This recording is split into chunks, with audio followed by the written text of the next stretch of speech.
Assalamualaikum warahmatullahi wabarakatuh. Kepada Presiden Indonesia Pak Prabowo Subianto, semoga sehat-sehat terus ya Pak. Saya tuh mau curhat sama Bapak.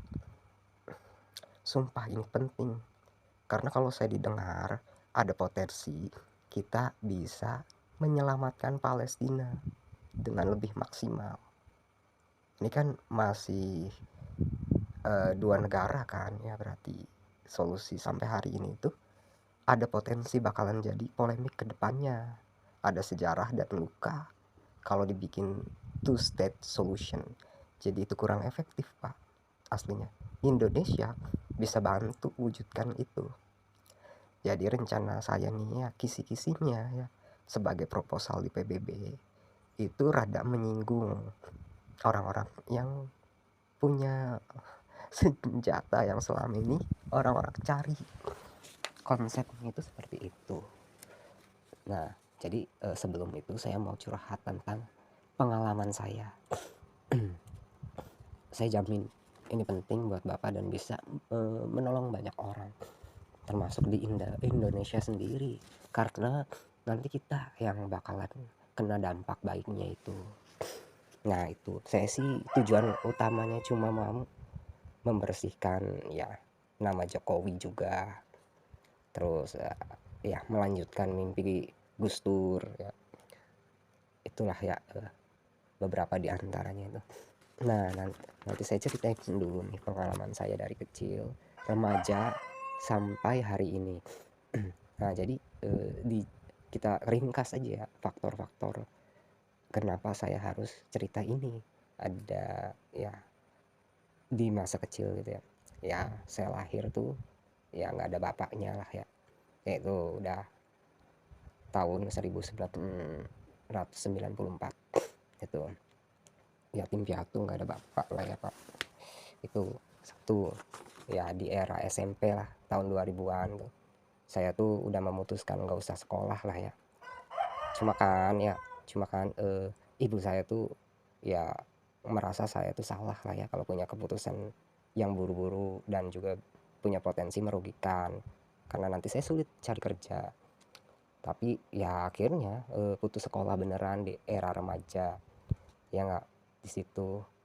Nah udah gitu saya tuh kerja di warnet Pak, kerja di warnet. Warnet itu selama di sana ya pengalaman saya tuh insya Allah banyak, banyak dari mulai yang sedih-sedih dan yang juga inilah senang-senang ya. Ketika seseorang bekerja sebagai operator warnet itu, mereka tuh memanfaatkan teknologi semaksimal mungkin, termasuk saya. Akhirnya saya tuh tertarik untuk jadi hacker Pak, cari-cari aib negara, cari-cari aib orang ya, sama inilah kasarnya buat kebaikan sendiri. Karena apa? Karena waktu itu saya perlu cari aib orang dan juga bisa jadi negara ya, karena saya penasaran sih, karena banyak hacker-hacker yang memang cari-carinya itu yang seperti itu. Termasuk maaf ya, kenapa ini menyinggung orang ya, maksudnya sampai menyinggung buat dibahas karena rada sensitif gitu ya, ada potensi ke situ lah. Saya janji ada hubungannya semuanya itu yang saya ceritain dan maksud saya, visi misi saya.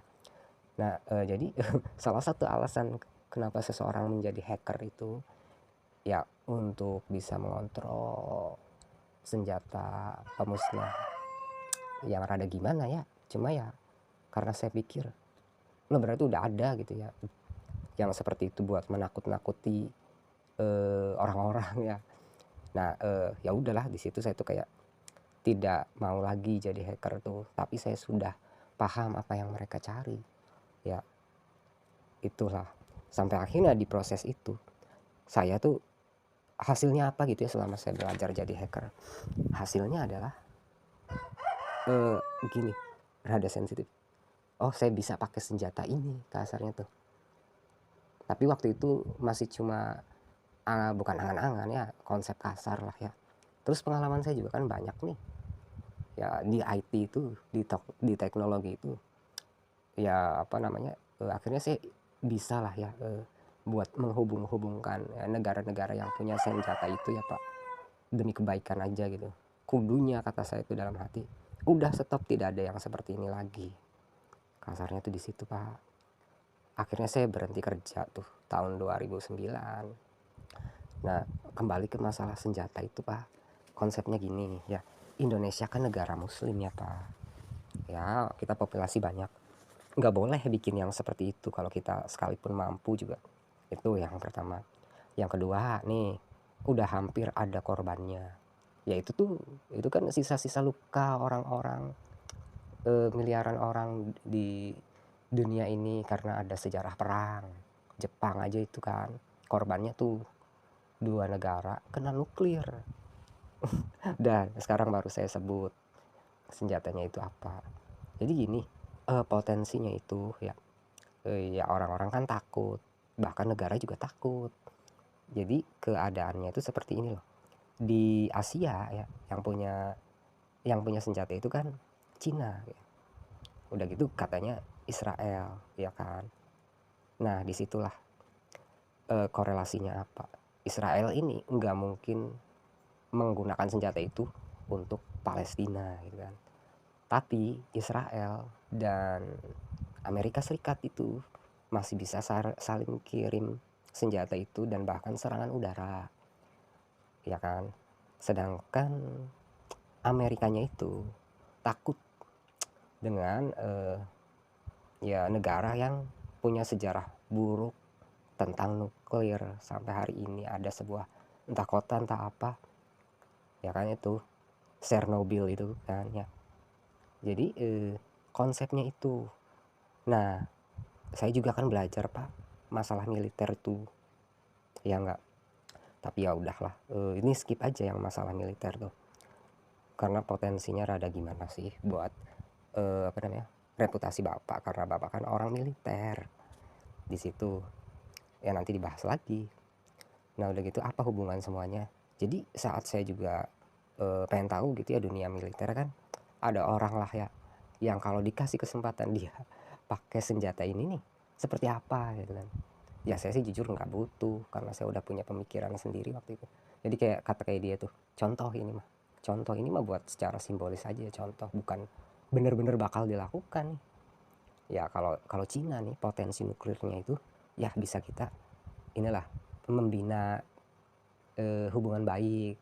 Jadi Cina nggak mungkin make senjata ini buat kita, tapi Cina masih punya inilah ya kesempatan buat kirim ke Amerika gitu ya, katanya gitu.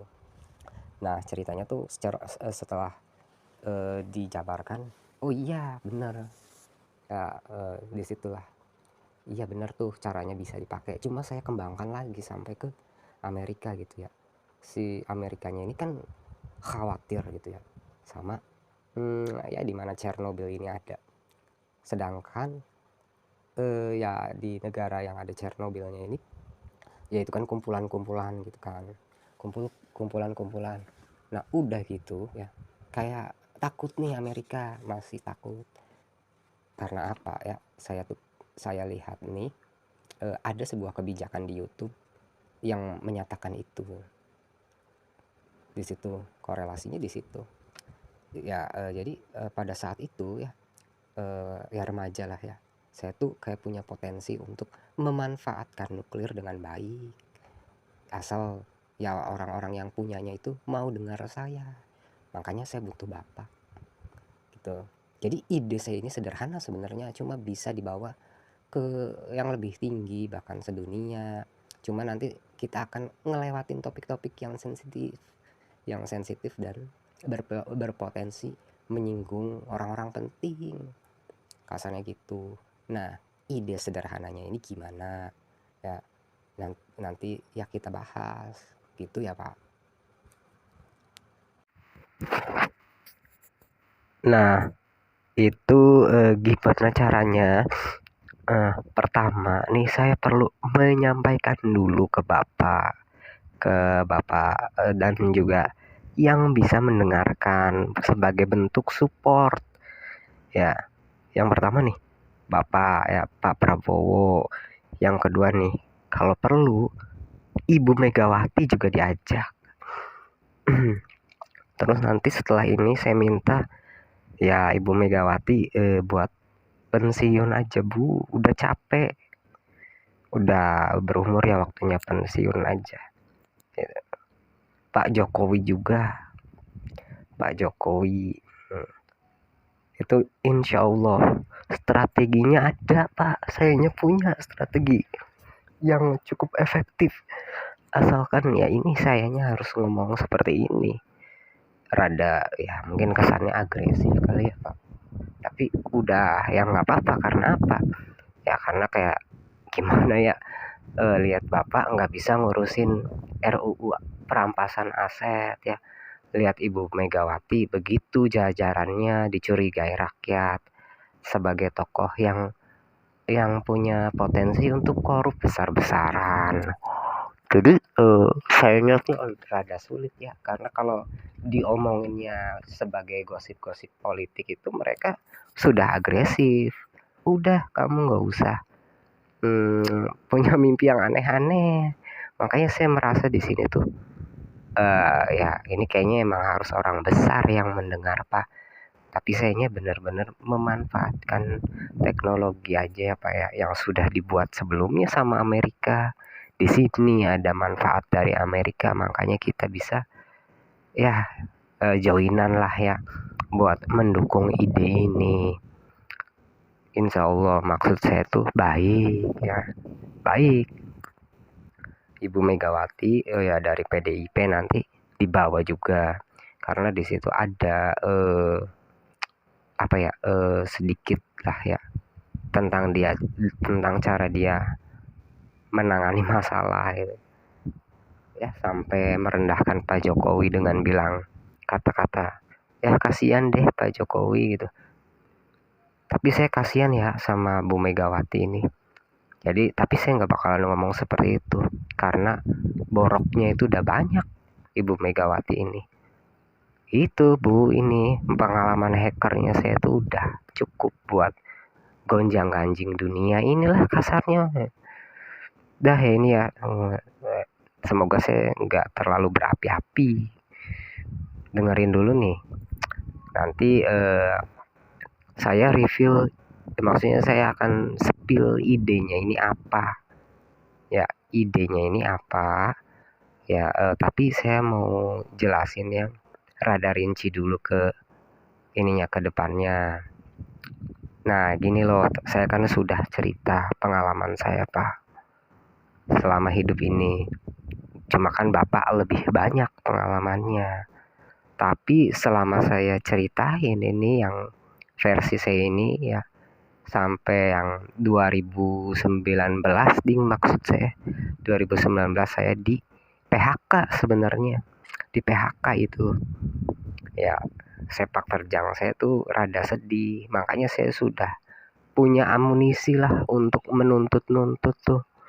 Menuntut-nuntut sekelas pemerintahan. Seperti waktu saya kerja di sebuah tempat ya, itu saya mau ngurusin BPJS susah. Sampai saya tuh lapor ke Disnaker. Sama, awalnya susah sih. Karena apa, hasilnya saya malah dipecat. Itu aja saya bisa pakai amunisi itu untuk ya protes lah ya ke negara ini. Ya Bapak bandingin aja sama orang-orang yang asal geradak geruduk jarah rumah orang-orang penting itu sampai Sri Mulyani kena. Itu mereka nggak punya ambisi, visi misi nggak ada, cuma marah aja. Dia minta keadilan tuh orang-orang, tapi keadilan apa? Ya mau hidup enak-enak seperti kamu-kamu yang di DPR ini, bukan mau nolongin orang miskin. Karena ya kesusahan mereka tuh aslinya kesalahan sendiri, gerebek-gerebek seperti itu udah. Ya saya sih jujur marah tuh di situ, rada gimana ya, karena sikapnya itu tidak mencerminkan orang muslim ya. Itu kayak di Pati itu ya, gara-gara pajak tapi dia nggak punya solusi, sedangkan pemimpinnya itu bupatinya tidak mau terbuka. Jadi kayak solusi buat dia tuh gini loh, ya kalau emang pajaknya naik ya dengan alasan katanya Katanya, karena properti di situ tuh nggak naik-naik nilainya selama 14 tahun. Ya udah naikin propertinya, harganya itu NJOP-nya naikin, terus udah stop sampai di situ. Karena ya maunya kamu ya itulah naikin harga properti aja. Jadi ngapain orang-orang suruh bayar tuh ngapain? Sampai ada yang dinaikkan jadi pahlawan lah di situ. Cuma kan sekarang pahlawannya ya katanya sih dipukulin. Ya. Jadi solusinya gimana di situ? Ya udah sok silahkan kalau emang mungkin, tapi gratis kan pajaknya. Kayak di Bandung tah, kalau nggak salah di Bandung. Jadi ada ya dia nih aduh ntar dulu. Siapa ya ini orangnya ya? Udahlah di skip dulu aja. Jadi intinya dia punya solusi buat menaikkan harga properti, warganya itu nggak protes. Cuma kalau nggak salah ya ini mah properti yang NJOP-nya itu masih di bawah 120 juta itu gratis, ya kan, gratis. Ya insya Allah lah, maksudnya kalau pakai solusi itu digabungin di Pati bisa aman. Sayangnya tuh rada gimana ya, dari segi moral itu mereka kurang, makanan sampai diinjak-injak dan lain-lain tuh. Padahal saya tuh sangat butuh makanan itu. Saya tuh lagi sakit pak, aslinya makanya saya tuh perlu lah ya sampein ini ke Pak Prabowo biar cepat-cepat ditangani. Ya seperti itu ya Pak konsepnya tuh. Nanti apa namanya? Saya lanjut lagi. Ini ya rekaman kecil-kecil lah ya. Terus nanti saya combine jadi satu video. Jadi intinya itu ya Pak ya. Ini saya kan sudah bilang kalau saya bisa memanfaatkan senjata yang selama ini ditakuti orang tuh buat dipakai buat kebaikan, ya kan ya. Salah satunya ya mungkin barangkali itu senjata dikirim ke sini aja apa gimana, ya kan ya, maksudnya tuh nggak mungkin dong orang saya masih tinggal di sini ya udah sayanya pindah dulu apa gimana, kan nggak mungkin kan itu juga. Udah ini niat baik saya di sini, saya nyatakannya sebagai orang yang punya kapasitas untuk mengatur undang-undang secara penuh. Nah itu salah satu idenya. Ya nanti ya UU perampasan asetnya bapak saya urus gimana. Saya urus, saya punya ide yang sederhana aja sebenarnya tuh. Nanti saya perlu orang-orangnya bapak di kabinet bapak yang urusan teknis semuanya kecuali kebudayaan itu Pak Fadlizon lah ya. Itu kebudayaan kita udah aman-aman aja semua tuh, aman-aman aja ya kan. Tapi ya ini mah Fadlizon ini ya, kalau kamunya mau kerja tuh ya, karena ya nanti kamu rada diem dulu gitu, sok urusi kerjaan apa aja yang pokoknya nanti kamu terjun ke lapangan kalau emang ada yang perlu kamu tangani. Ya itu aja sih, maksudnya saya juga males lihat muka dia sebenarnya. Cuma ya udahlah, kita ini aja pergerakannya itu buat dunia ini gimana. Saya mewujudkan tuh Indonesia emasnya yang 2045 itu. Ya udah, ini lagi azan. Saya mau istirahat dulu. Nah, jadi kita akan tawarkan juga penawaran ke Malaysia. Di Malaysia ini mereka ini nih sedang malu menanggung kasus korupsi, ya kan, itu kasus 1 MDB sampai ada dalangnya yang masih buron. Jadi gimana warga Malaysia, saya kasih tawaran lah ya, tawaran tuh tawarannya itu nih gini, kalian kan di mata dunia tuh lagi jelek ya kan, lagi jelek. Apa namanya, saya akan bantu Pak Ibrahim Iskandar. Ini saya gini dulu loh, buat cari si dalangnya ini jolo sebagai ya bukti pergerakan saya ini sebenarnya baik-baik aja ya, dengan niat baik untuk memaafkan jolo ini dan silahkan kembali ke negaranya untuk dimaafkan. Ya secara teknis saya bisa aja cari-cari dia ya kan, cari-cari dia gitu, terus memanfaatkan untuk tujuan buruk lah ya. Jadi dia nggak usah ngumpet-ngumpet, si Jolo ini udah pulang aja ke negaranya. Jadi buat seluruh dunia yang menyimpan keberadaan Jolo, suruh pulang ke negaranya ya untuk mempertanggungjawabkan ya kejahatannya dan memaafkan juga bagi rakyatnya dengan legowo. Ini kenapa saya minta begini ke Malaysia? Karena ya mereka-mereka ini tindakannya itu udah sesuai semestinya ya, rakyatnya juga nggak doyan gerbek-gerbek kayak di Indonesia. Makanya kita nih ya inilah ya berkiblat ke Malaysia ini. Cuma saya minta satu hal lagi sih, itu rendang udah jangan diganggu, punya kita, titik gitu kan. Ya kenapa saya bilang begini gitu ya, ya insya Allah saya juga punya kapasitas buat membentuk negara baru, termasuk ya nanti nih ada Indonesia ya, Papua Nugini itu yang sebelah-sebelah udah kita ambil aja ya. Buat Pak Prabowo nih, itu emas kan gede tuh ya kan, kita bisa usahakan itu dari ide ini, dari tolong Amerika tinggalkan Freeport, itu pesan saya harus dituruti sebelum saya pakai senjata yang udah bikin kalian sendiri kenatuannya ya, itu senjata makan tuan udah titik, nggak ada ngeyel-ngeyel lagi sampai tingkat Amerika itu. Nah nanti sebagai gantinya saya tolongin itu kan yang di daerah ya itu yang punya senjata banyak sampai kena getahnya itu kan, nggak usah inilah siapa, nggak usah disebut namanya.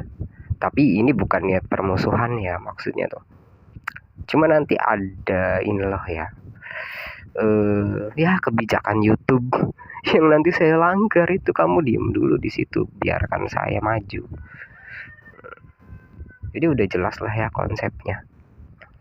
Ya si Amerika ini masih takut sama ya ini Voldemort inilah ya kasarnya tuh, Voldemort. Ya ini jadi nanti contoh kasus besar yang ditangani orang miskin. Jadi baik nanti reputasi Indonesia dan reputasi saya pun ikut.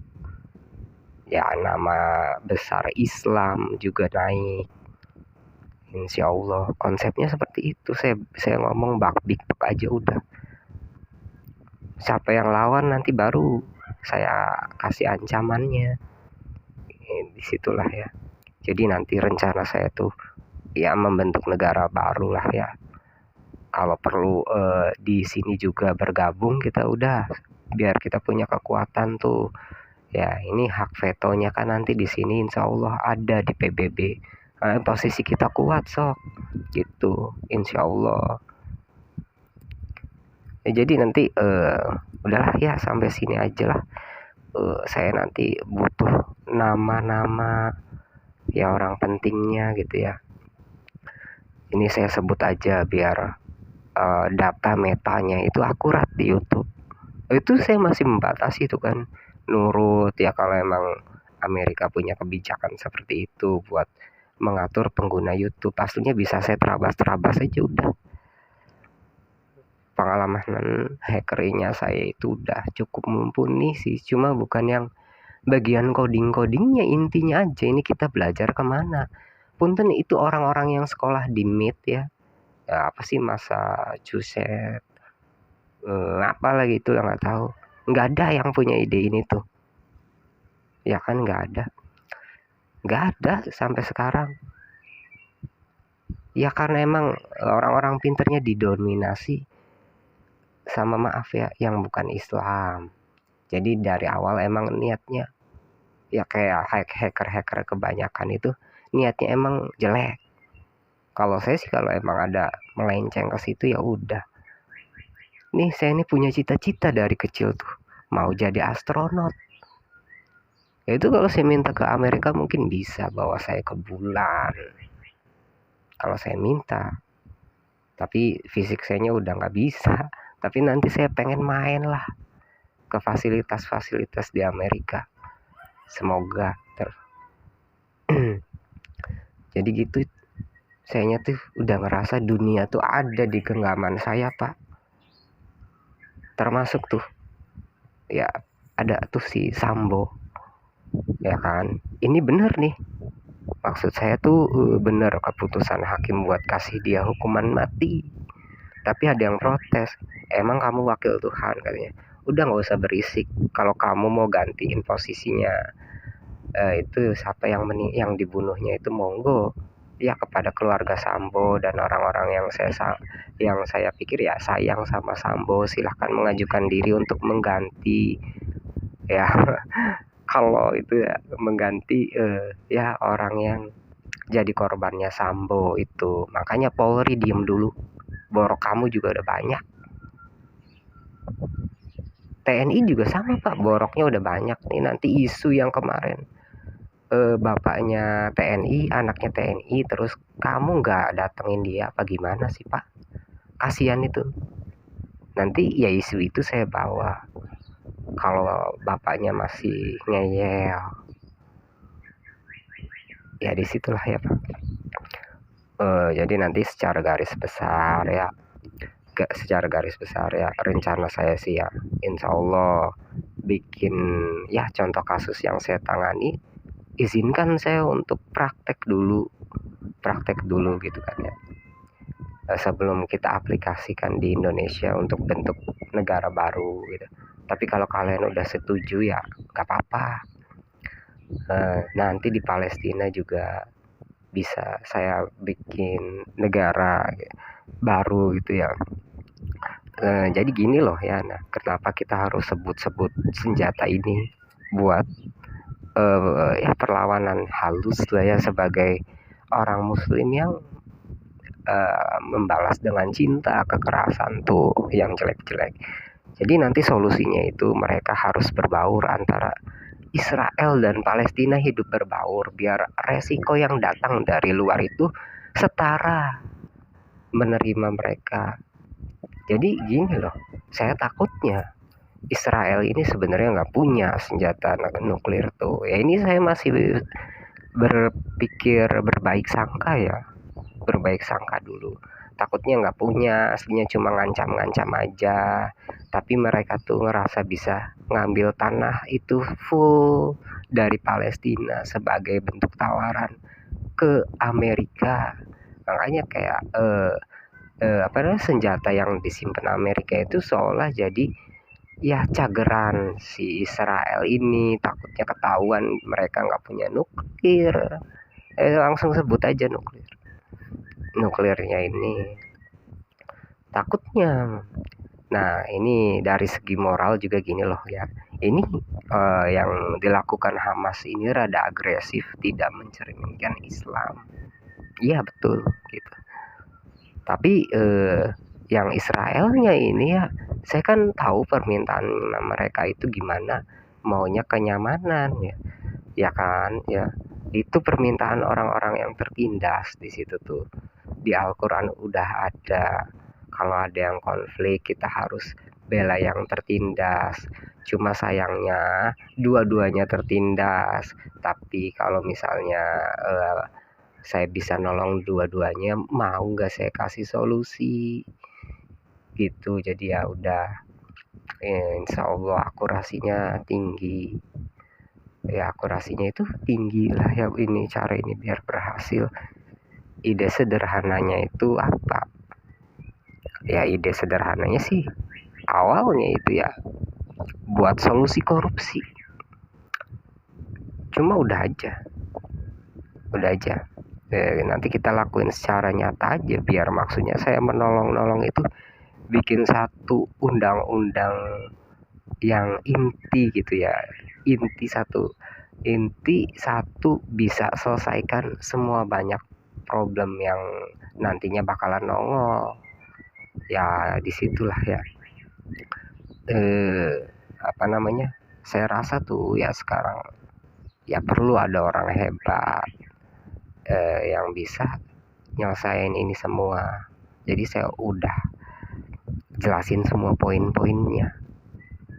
Tujuan saya Indonesia Emas 2045, bukan yang Indonesia Bubar 2030, Pak.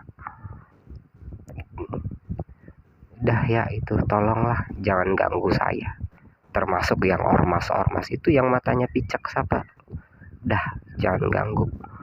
Mendingan tobat aja. Kalau perlu masuk Islam. Tolong, kamu udah sombong. Kita punya 2 juta orang. Ya itu, 2 juta orang itu nyawanya ada di tangan saya mungkin. Dah tak remus kamu, si ormas ini. Ampun saya sih. Ya jadi ya udah, itu kesimpulannya itu gimana? Lanjut ke solusi Palestina, bikin negara baru. Ya itu, jadi mereka harus hidup berbaur biar sama rasa. Resikonya itu takutnya ya Amerika kecewa terus pakai senjatanya atau kirim serangan udaranya karena marah sama Israel. Tidak bisa dipercaya.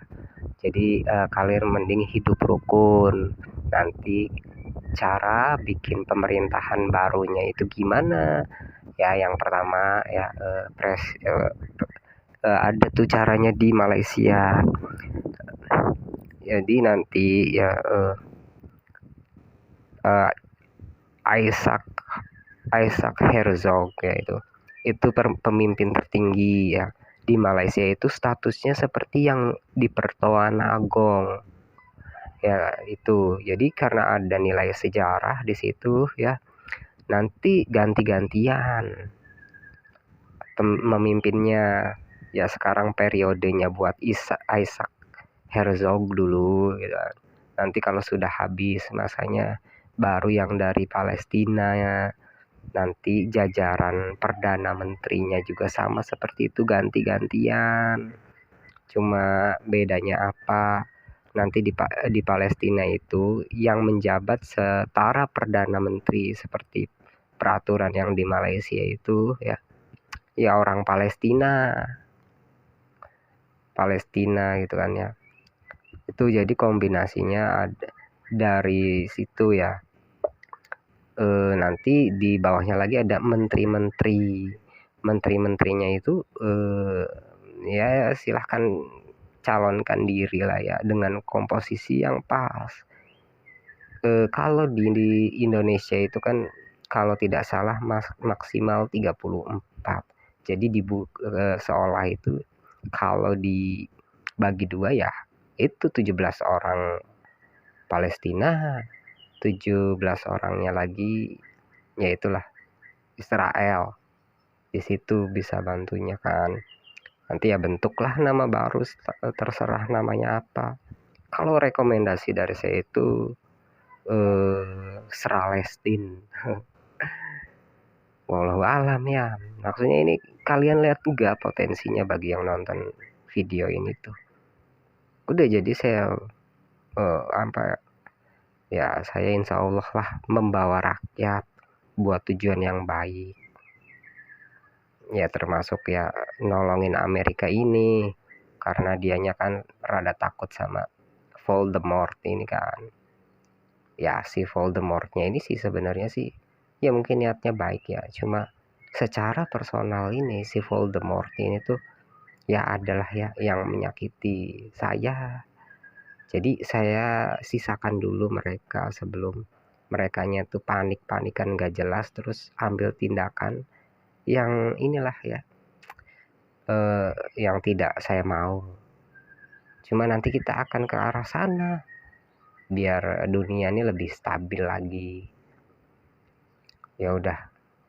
Ya di sini saya pamit. Ya tolonglah jangan diabaikan lah ya. Ini ide udah bagus. Ya makasih banyak nih. Ya tolong jangan tersinggung orang-orang yang saya ancam. Itu tujuannya baik, baru ancaman doang, bukan penerapan hukum. Makasih buat semuanya. Iya, jadi kita sisakan dulu ya. Ya ini negara-negara persatuannya Voldemort ini.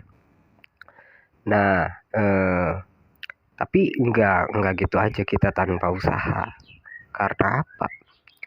Ya karena uang orang-orang Indonesia yang korup itu katanya disimpan di Swiss tuh ada.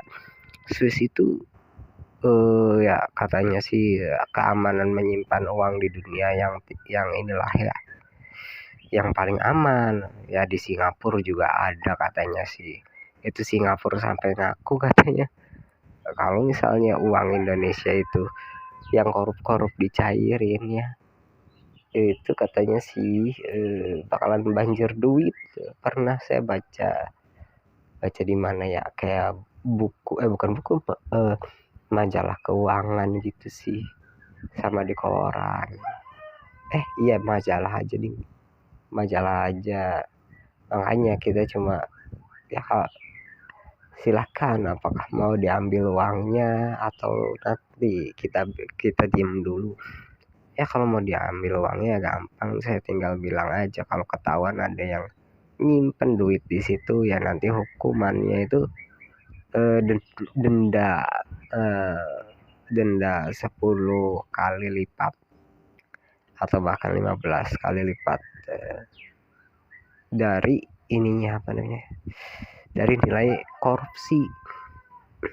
Ya udah gitu aja sih di situ. Daripada saya biarin kalian nyimpen uang di luar, mending diambil semua gitu. Jadi UU perampasan asetnya udah nggak usah diterbitin dulu karena udah saya aja yang bikin undang-undangnya. Ya udah di situ kudunya sih kalian nggak punya pilihan, tapi itu nanti dulu nggak apa-apa ya, kita punya inilah niat yang mulia gitu, nggak melulu tentang duit buat nolongin saudara kita di sana tuh. Ya syukur-syukur Israelnya itu dia maulah ya, mau dengan solusi seperti itu. Semoga sih ya kedepannya ya jadi potensi yang bagus buat Indonesia maju. Nah, saya ini bentar. Jadi apa sih yang mendasari saya sampai nekat begini? Ya banyak keperluan saya yang kasarnya itu nggak bisa diselesaikan kekeluargaan ya, dan juga yang omong baik-baik yang seperti itu tuh harus agresif. Jadi yang agresif ini sebenarnya datangnya dari situ, bukan dari kemarahan saya ke tokoh-tokoh politikus dan negara-negara besar awalnya. Cuma ternyata malah arah ke sini juga sih ujung-ujungnya gitu loh. Jadi saya minta maaf dulu kalau ada kata-kata saya yang benar-benar nyelekit gitu ya. Ya saya juga mohon ampun lah. Nah, di sini baru saya bakalan bukan menyebut ya, beberapa alasan personal ya. Jadi ya keluarga saya juga ada yang tentara tuh itu. Jadi nenek saya tuh punya saudara 5 orang. Ini saudara paling tua itu sudah meninggal lama. Beliau kalau nggak salah tuh TNI, karena waktu itu tuh sampai meninggalnya tuh di makam pahlawan. Ya itu juga beliau ini sampai kayak ada upacara pemakamannya gitu kan, yang sampai nembak-nembak ke atas itu.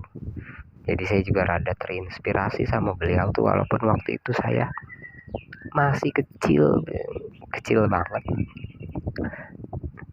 Jadi ya udah sih Pak. Terus ya keadaan di lingkungan sekitar saya juga tuh rada merepotkan Pak.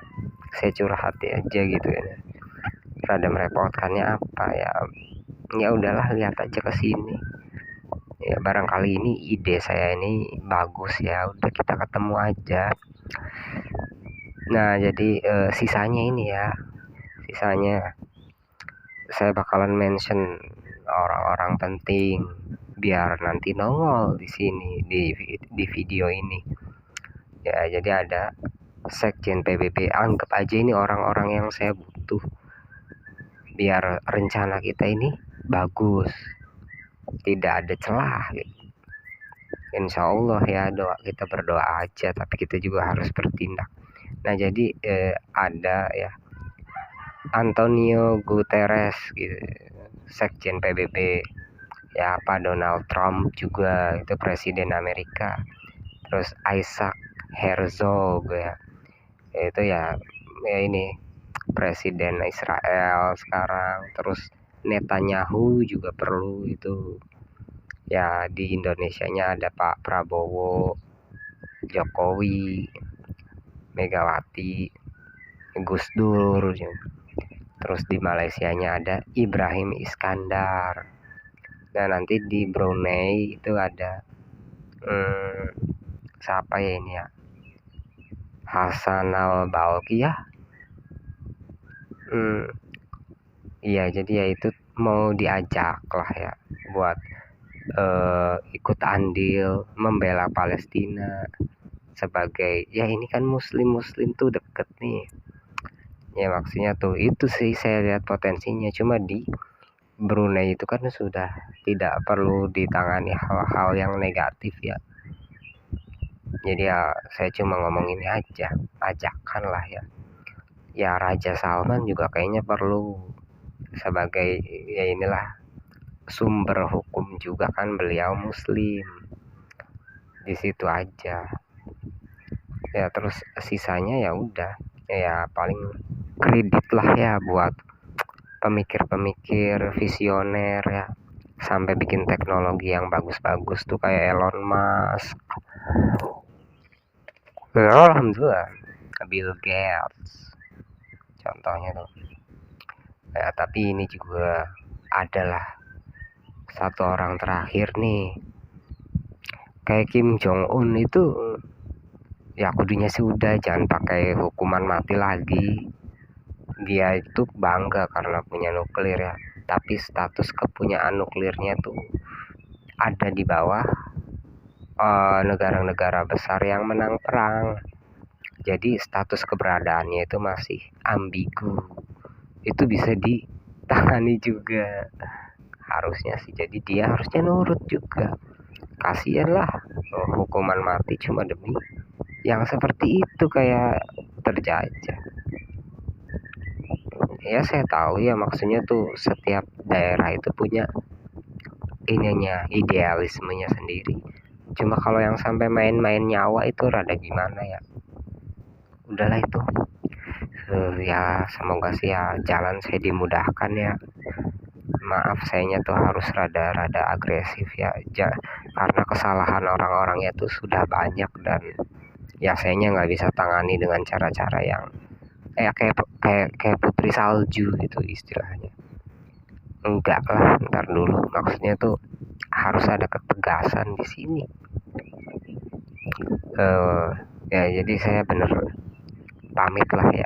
Insya Allah ini bermanfaat buat kepentingan orang banyak sampai ke luar negeri ya. Assalamualaikum warahmatullahi wabarakatuh.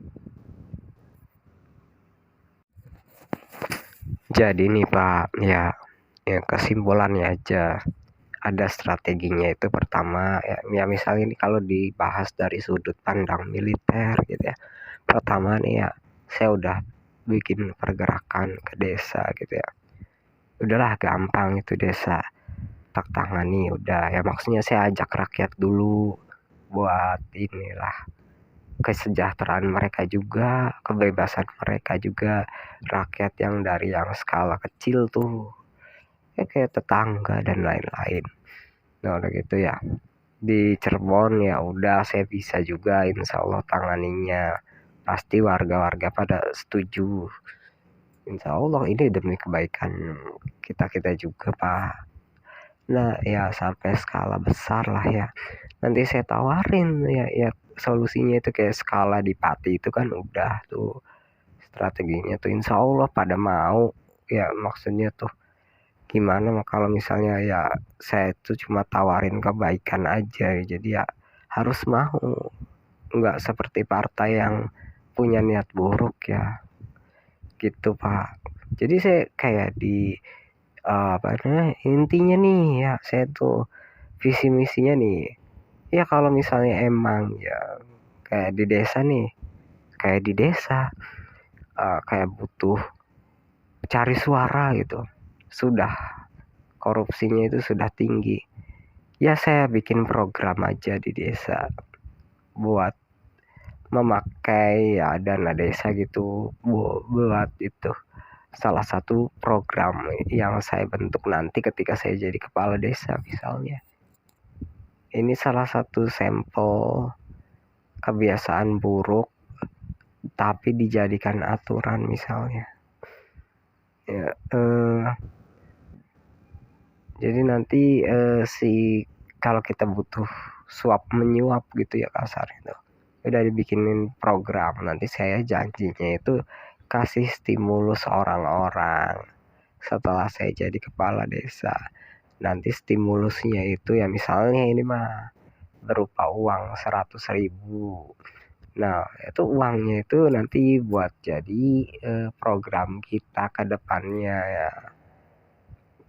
Nah, pas saya dilantik gitu ya, buat program apa ya, buat survei kecil-kecilan aja skala desa, buat ya kita nanti tanya-tanya ke setiap warga ya, melakukan sensus gitu.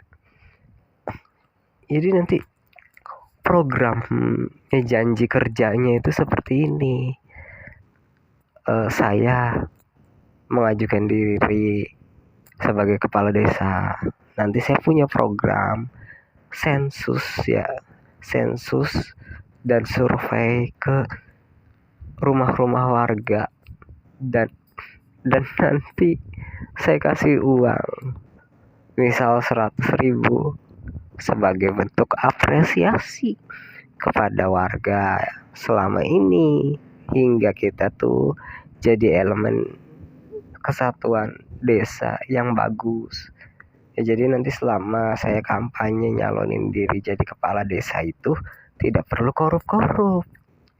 Nah nanti di partai juga sama, harusnya ya Pak, partai nih ya datanglah ke daerah itu, janji mau ngurusin ini, mau ngurusin kita ya kan, nanti baru siapa yang butuh uang kita kasih.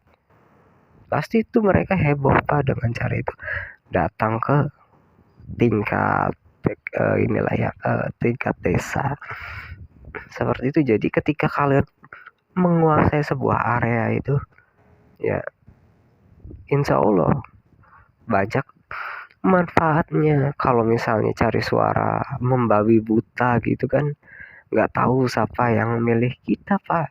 Di situ caranya cari suara tuh. Jadi janji dulu terus ditepati ya, insya Allah. Kalau misalnya jangan keluar uang, karena uangnya itu buat membentuk janjinya kita. Tapi kan kebalik, janjiin sesuatu yang mewah tapi ternyata uangnya nggak ada. Ya udah, di situ kesalahan partai politik tuh. Jadi ketika mereka benar-benar praktek menguasai gitu ya, kelihatan korup-korupnya tuh. Tapi itu udah nggak penting, maksudnya kita ya pengen ajakan lah, ngajak kalian juga. Iya, jadi kesimpulannya itu seperti itu Pak. Ya idenya itu. Ya jadi ya udah cukup belum strategi itu tuh. Insya Allah Pak, ayo kita sama-sama maju. Terima kasih. Nah ya, misalnya Bapak perlu sampel, gimana caranya saya nyelesain ya kasus nasional ya, Ya ini saya jabarkannya sebagai tuntutan saya aja ya Pak. Itu ada perusahaan, ya inilah ya, agen agen TKI gitu ya, namanya SD Mandiri ya, yang lagi ya sempat ditegur sama menteri. Itu saya cek inilah, saya sempat korek-korekannya, adalah yaitu customer service di sana di BPJS Ketenagakerjaan. Saya tuh ngecek lah ya, teman saya yang ada di Hong Kong, apakah beliau ini punya jatah JHT, karena harusnya ada nih dari perusahaannya itu yang saya tuntut lah. Nah, kan ternyata nggak ada JHT-nya, rugilah dia. Itu nanti ya sebagai tuntutan, ya bisa itu sampai skala nasional saya selesaikan. Cara nuntutnya gimana, insya Allah itu ya SD Mandirinya ini kan sudah merugikan negara banyak tuh, karena kemungkinan TKI yang dia kirim ke luar negeri itu punya fasilitas yang sama, JHT-nya itu nggak ada, jadi dibikinin BPJS itu cuma kecelakaan kerja aja sama kematian. Itu nanti yang saya tuntut. Ini karena pernah pengalaman saya itu seperti itu, ini yang ketenaga kerjaan tuh rada lalai, bukan rada, udah parah lalainya ini. Seperti itu Pak, tuh salah satunya. Ya kalau yang skala negara ya itu tadi tawarannya itu, buat Amerika bebasin Freeport, kita bentuk negara baru mungkin. Pokoknya ya ayolah, kita coba sampai mana mentoknya tuh. Kalau diem aja kita nggak bakalan tahu hasilnya ya Pak. Susah buat tahu hasilnya tanpa usaha. Udah ya, ini ajakan ke banyak orang, luangkan waktu buat dengerin ini dulu. Punten, makasih semua yang sudah mau mendengarkan. Maaf, sayanya rada acak-acakan nih kalau nyusun kayak gini ya, campur aduk perasaan saya tuh sumpah Pak, karena tanda-tandanya juga sudah ada dari dulu. Tanda-tanda saya bakalan jadi orang besar mungkin, yaitu status-status Facebook saya banyak yang saya sembunyiin. Nanti saya bakalan keluarin satu-satu. Banyak ide yang saya tampung selama ini Pak. Termasuk orang yang bilang katanya nanti bikin video YouTube biar nanti kita bisa ngurus diri sendiri. Yaitu nanti saya yang selesain, akun YouTube saya ada tuh, silahkan dukung sampai monetasinya itu cepet. Ya apa namanya, ya gimana lah Pak, ini idenya. Ya kayak Megawati itu suka ngancem-ngancem, ya udah saya ancem balik. Ya Pak Prabowo juga mungkin begitu kali ya ke orang-orang, sampai banyak yang takut sama Bapak. Cuma ini ya Pak, nenek saya tuh ngefans banget sama Bapak. Cuma beliau ini sudah tidak ada. Beliau ini kan ya punya kakak TNI juga, makanya beliau ini kayak ngerasa udahlah itu presidennya dari TNI aja. Ya karena beda TNI yang dilihat itu kan orang baik, kakaknya sendiri. Ya jadi ternyata mungkin pikirnya sama aja, kakaknya neneknya saya itu sama Pak Prabowo. Padahal ya selama sepak terjang Bapak, strategi buat jadi presiden kan gagalan baik. Padahal bisa aja saya bantu. Ini juga karena rakyat nih nggak punya pilihan, akhirnya Bapak ya yang terpilih. Cuma saya udah nggak suka ya sama orang-orang yang protesnya keterlaluan. Makanya saya tuh mau lurusin kalian aja dulu gitu, biar mereka kaget. Kok kok ada yang bela ya, karena ada manfaatnya. Orang selama ada manfaatnya, walaupun itu sebiji zarah pun, itu layak ya Pak buat ditolong. Insya Allah niat saya tuh datangnya dari kitab Al-Quran yang rahmatan lil alamin. Udah insyaallah niat saya baik, niat saya mulia, bantu saya. Itu idenya, tolong bantu saya. Ini kali ini udah saya beneran ya untuk video ini cukup lah ya. Semoga niat saya tersampaikan semuanya. Tidak ada yang tersakiti hatinya, termasuk siapa ya yang tadi yang ormas. Ya saya minta maaf juga. Tapi ini juga ntar kalian saya bawa insya Allah, termasuk yang 2 juta orang itu. Nah ya udah, jadi jangan sombong dulu. Sayanya tuh kayak kesel asli. Cuma saya paham penderitaan kalian tuh, karena saya juga pernah nyemplung ke situ pak. Ya premanismenya itu saya pernah. Intinya sih mereka tuh cuma pengen kerja aja, menentukan hidup sendiri yang diakui. Karena selama ini kan warga takut ya, warga tuh takut karena mereka punya kebebasan seperti yang terlalu nembus gitu ya, kayak tatoan. Tapi tolong kalian nih jauhin miras. Nurut enggak sama saya, nanti di Indonesia ya di negara ini enggak ada miras. Nah cuma ini orang-orang yang sudah ketagihan, silahkan berjuang untuk mengatasi ketagihannya. Ya nanti keluarganya suruh bantu support mental dan juga obat-obatannya kalau perlu. Di situ yang perlu diluruskan, kalian jangan hidup sembarangan, udah yang baik-baik aja. Itu nasihat saya sih, makanya saya ajak kalian buat dukung saya biar ide ini tuh cepet sampai ke sana, ke tingkat internasional mungkin. Iya itu ya insya Allah lah. Jadi niat saya tuh sudah sangat jelas sekali ya Pak.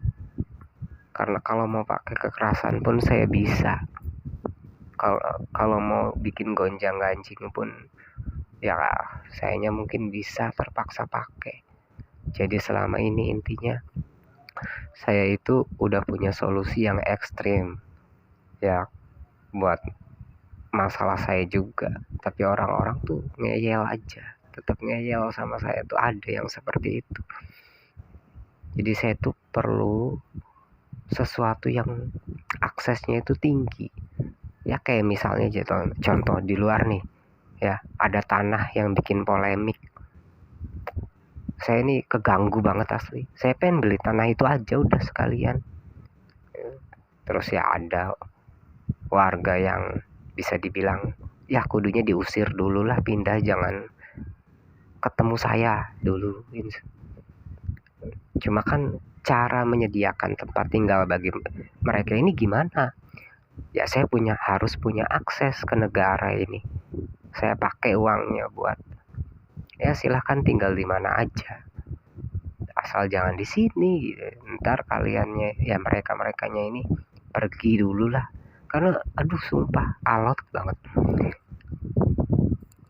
Ini saya ngomong kalau kedengaran juga nggak apa-apa ya, tetangga sebelah gitu kan. Maaf ini punten pisan. Dah saya pengen cita-cita saya terwujud dah gitu aja. Tapi saya berusaha buat lembut lah ya, ada niat memaafkan kalau merekanya minta maaf. Tapi ya kalau merekanya tetap gitu ya, kayak ya prinsipnya saya begini. Udah ya Pak, itu aja ini cerita lengkapnya. Tolong ya Pak, jangan diabaikan pesan saya ini. Terima kasih banyak. Wassalamualaikum warahmatullahi wabarakatuh. Salam sehat semuanya, kalian yang baik-baik. Ayo kita banyak berdoa dan ya bertaubatlah kalau kita punya salah. Ya saya pamit. Alhamdulillah. Ini saya mau tambahin lagi dari mana datangnya inspirasi saya. Ya kalau yang di dunia nyatanya itu ya, ya udah jelas pengen meneruskan mimpi apa namanya, Gus Dur, almarhum Gus Dur. Terus ya melanjutkan visi misi Nabi Muhammad Shallallahu Alaihi Wasallam itu yang di dunia nyata. Kenapa mereka berdua ya? Ya sudah jelas ya alasannya, itu sayanya Islam. Dan ini almarhum Gus Dur kasihan, masih ya kondisi begitu, masih nolongin negara, malahan dikhianati. Udah, kalau saya harus bikin negara sendiri dulu, bisa. Ini para wibu ini saya udah ajak aja, udah sok. Jadi jangan remehin ya orang yang katanya rada aneh karena terlalu suka film kartun, walaupun merekanya ada di rumah aja, atau nganggur, atau gimana yang kondisinya rada susah buat keluar-keluar, tertutup dan lain-lain ya. Tapi itu udah saya dengar suaranya semua. Udah, makanya di sini kenapa saya tunjukkan gambar-gambar ini ya. Ya karena saya merasa ya saya ini kayak gabungan semuanya. Ini yang punya background biru ini, ya kalau kalian nggak tahu, itu karakter yang dari kecil itu udah bahaya dia. Itu kan kayak saya gitu kasarnya tuh. Udah itu aja sih. Ini tinggal sendirian gitu, nggak ada teman. Sampai akhirnya saya ketemu lah teman-teman yang baik buat saya. Ya, insya Allah mimpi teman-teman saya juga bakalan saya bawa. Sahabat-sahabat saya. Udah gitu ya. Ini tambahan aja.